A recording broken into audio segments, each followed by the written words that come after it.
Assalamualaikum guys, selamat kembali dalam video saya yang seterusnya. So hari ni saya nak review sebuah kereta. Maaf ya suara saya agak macam sesama sikit sebab saya daripada tadi asyik kerap bersin saja. Tak tahu sebab apa, allergic kot. Tak apa membuang masa lagi. Hari ni saya akan buat ulasan mengenai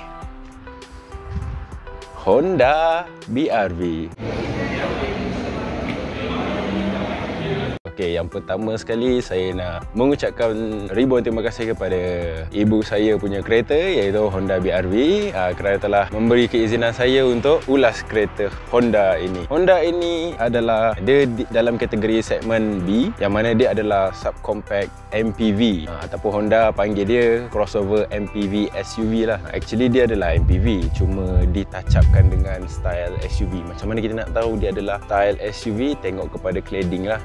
Selalunya MPV dia tak akan ada cladding ni. Cladding ni selalunya spesifik untuk SUV. Okay, kita start dengan enjin dululah. Enjin Honda BR-V ni. Sekarang kita cakap pasal enjin dia dulu. Enjin dia adalah 1.5 liter iVTEC single overhead cam. Enjin yang sama digunakan pada Honda Jazz dan juga Honda City. Dia menghasilkan kuasa sebanyak 120 PS dan juga 145 Nm of torque. Kalau kita cakap pasal kuasa dan juga torque, antara dia punya saingan macam Toyota Rush, Mitsubishi Xpander, Pro 2 Arus, Honda BR-V adalah yang paling berkuasa lah. Dia digerakkan oleh ganda depan, dia front wheel drive dan menggunakan sistem CVT. Okey, tadi kita dah cakap pasal capacity engine, dia punya kuasa, dia punya torque, dia punya drivetrain. Okey, dia punya fuel consumption untuk penggunaan ibu saya lah adalah sebanyak 12.2 km per liter. Untuk kategori MPV, sebenarnya Honda BR-V ni jimat dengan tangki dia sebesar 42 liter tak silap saya. So korang boleh darab lah, guna dia punya calculation boleh pergi berapa jauh kan, maybe 500 lebih kilometer ke kan.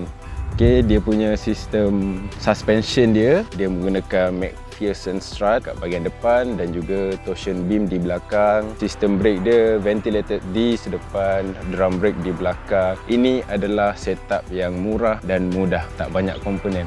Ini adalah setup yang disukai oleh manufacturer apabila diorang buat kereta lah. Dan BR-V ni menggunakan monocoque design, tak macam Pro 2 Arus dan Toyota Rush, di mana kereta tu menggunakan konsep design leather frame.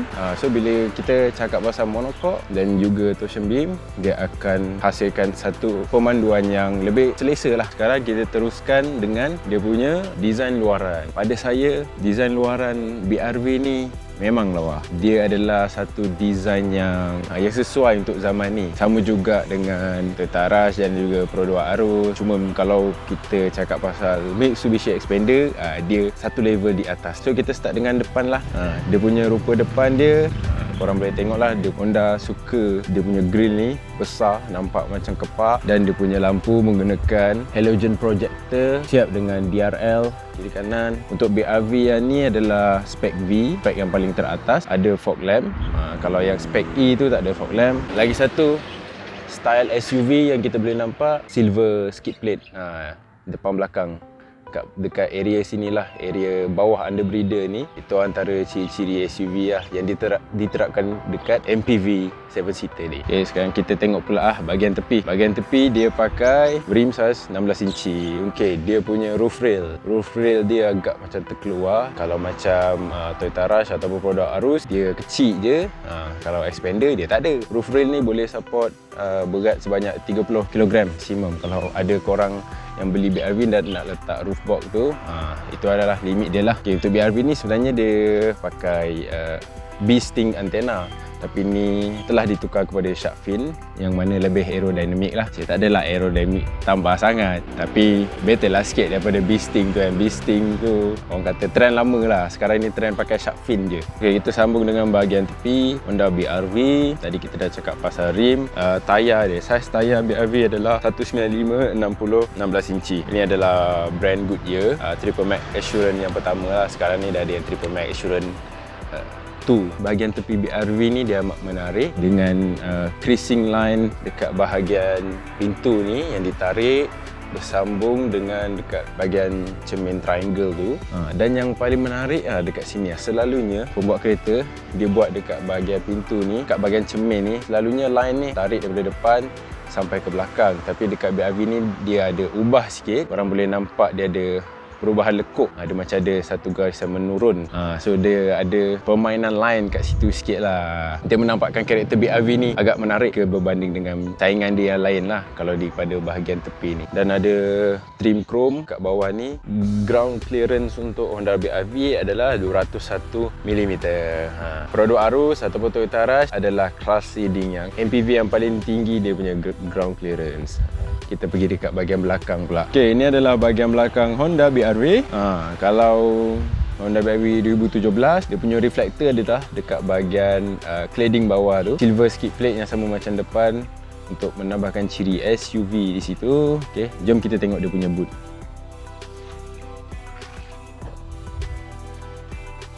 Okey, ini adalah boot Honda BRV. Okey, kalau semua kerusi dinaikkan, saiz ruangan boot ni dah sebanyak 223 liter sahaja.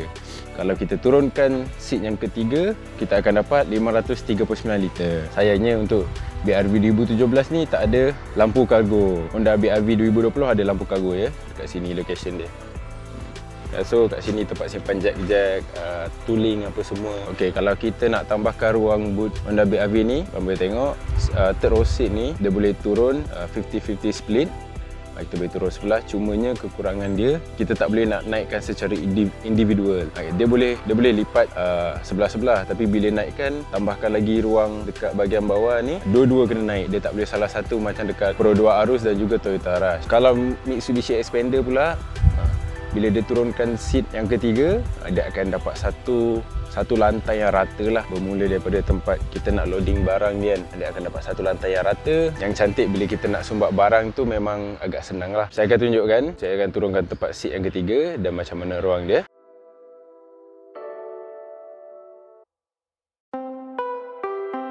Saya dah lipat seat tempat duduk ketiga dan naik kan. So ni adalah ruang dia 539 liter. So korang kalau nak beli barang-barang kat Aeon ke, dekat Tesco, dekat Giant, IKEA, bolehlah korang sumbat macam-macam barang. So ni adalah speaker. Dia ada 4 speaker. Speaker dekat 2 pintu hadapan dan juga speaker dekat tempat duduk ketiga. Tempat duduk kedua tak ada speaker.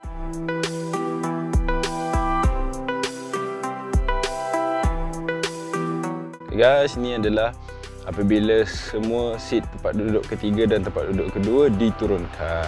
Untuk kalau korang nak sumbat barang yang panjang. Cumanya kekurangan dia, apabila dia turunkan seat tempat duduk ketiga dengan kedua ni, dia takkan dapat satu permukaan ruang kargo yang rata lah. Tak macam Mitsubishi Xpander. So sama juga kes macam Pro 2 Arus dan juga Toyota Rush. Okay guys, kita dah habis review bahagian luaran BRV ni. Sekarang ni kita akan tengok dekat bahagian dalam pula lah. Okay, jom. Honda BRV dia ada keyless entry dan juga push start button. Okey, jom kita start. Uish, panas. Belumlah. Nak pukul 11 dah baru rekod. So ni adalah dalaman BRV. Kita tengok leather seat. Ni adalah auto up down. Untuk kunci pintu dekat sini, kunci lock dan unlock. Kawal cermin pun dekat bahagian sini. So inilah bahagian BRV, dalaman BRV ya. Okey. Macam korang boleh tengok, design dia memang lawa lah kalau nak dibandingkan dengan Mitsubishi Xpander dan juga Toyota Rush. Head unit ni bersaiz 6.1 inci. Kawalan aircon dia bukan pakai jenis rotary knob ke, dia pakai button. Ini adalah tempat power socket 12 volt. Okay, ni ada auxiliary cable connection, USB dan juga HDMI. Okay. Kalau korang nak buat mirroring daripada phone korang ke screen head unit ni pun boleh, tak ada masalah. Okay, ini adalah seat dia. Ada seat, armrest. Ni actually dia tak ada armrest pun untuk Honda BRV. Ini adalah aftermarket punya. Tapi macam saya cakap, setiap kereta memang perlukan armrest. Belilah armrest, okay? So kita boleh rehatkan kita punya tangan. Okay, ni adalah CVT, manual handbrake, sama juga dengan Xpander. Toyota Rush, Pro 2 Arus mesti pakai manual lah. Cuma Xpandernya agak chunky sikit lah, agak besar. Okay, ni adalah meter cluster dia yang diambil daripada Honda City. So ni adalah fairing Honda BRV yang diambil daripada Honda FD Okay, ni adalah dia punya push start button. Ni adalah dia punya kalau kita nak offkan sistem traction controller. Ni adalah dia punya headlamp leveling. So ni adalah dia punya sistem radio. Cuma saya nak komen, bila kita pergi dekat bahagian radio ni, kita tak boleh nak control dia punya volume directly daripada head unit ni. Kalau kita nak control, kita kena pergi dekat home, control dekat sini ataupun dekat bahagian steering ni. Okay, ni adalah BRV punya glove box. So ni adalah bahagian lampu atas. Dia ada satu dekat sini dan juga satu dekat belakang sana. Okey, kita akan pergi dekat bahagian belakang pula. Kalau kita nak cakap pasal kemudahan untuk keluar dan masuk Honda BRV ni jika dibandingkan dengan dia punya saingan, pendapat saya secara peribadi yang Honda BRV ni adalah antara paling mudah jika dibandingkan dengan Mitsubishi Xpander dan juga Toyota Rush. Kalau macam Honda BRV ni, dia punya platform dikongsi bersama antara Honda Jazz dan juga Honda City. Dia cuma dijadikan untuk 7-seater lah, 7-seater MPV. Jadi untuk warga tua nak keluar dan masuk Honda BRV ni adalah lebih mudah lah. Saya tak kata yang Xpander ataupun Rush tu susah, tak. Cuma kalau kita nak cakap yang terpaling mudah adalah Honda BRV lah untuk 7-seater subcompact MPV. Okay, ini adalah ruang belakang tempat duduk kedua Honda BRV. Untuk dekat ruang bahagian kat holder ni memang agak besar sikit. Seat ni saya dah adjustkan paling belakang sekali. So kita nak cubalah. Seat depan ni saya dah adjust kat saya punya sitting position. Dan kita akan tengok ruang dia okey ke tak. Dan kalau korang boleh tengok, dia punya center hum dia agak kecil, tak terlampau tinggi. Yang mana adalah bagus. Lagi flat, lagi bagus lah. Jom kita masuk. Okey. Panas. So saya kena tutup pintu dulu. So korang boleh nampak bila seat yang kedua ni digerakkan ke belakang, memang luas ya kawan-kawan, memang luas. Ada boleh dapat 2 penumbuk. Okey, ni adalah apabila saya gerakkan paling ke depan.